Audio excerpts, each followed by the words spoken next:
The sixth chapter is the Crucible of Human Suffering, and this one is probably the most personal to me because it deals with my own journey of faith and my own journey of making sense of how a loving God could allow so much evil and suffering. And this was pivotal. It was a 5-year quest in my own life to make sense of suffering, losing key people at key moments of time. 1982, my favorite pastor and a man who had really influenced me, I'd done an internship with him just the previous summer, was killed in a tragic accident on Mount Hood, the highest mountain in Oregon. And it was a freak accident, but nonetheless a great tragedy. He was only 32. He left a wife and 4 kids, ages 10 down to 16 months.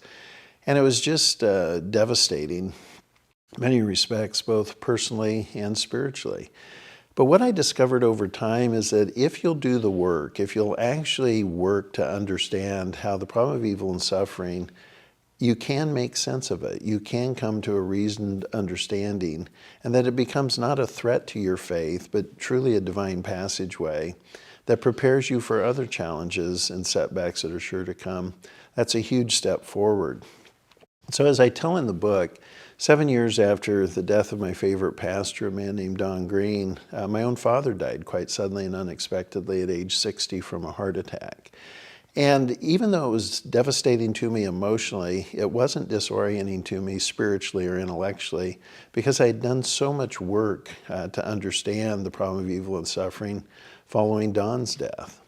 And one of the great encouragements to me has been the discovery that God comes very present during times of suffering. Sometimes I've had people say, why didn't that fully undermine your faith?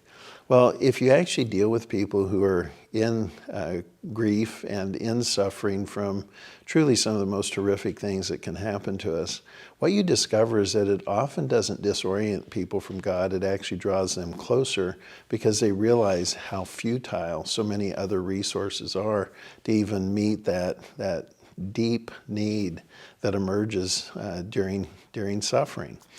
And so in that, I just want to encourage you to take these experiences that will come to you of setback, perhaps they've already come to you, and really use them as opportunities to deepen your understanding of how God is present to us in the midst of suffering, very much there to help and encourage us and to prepare us for even greater challenge that's sure to come.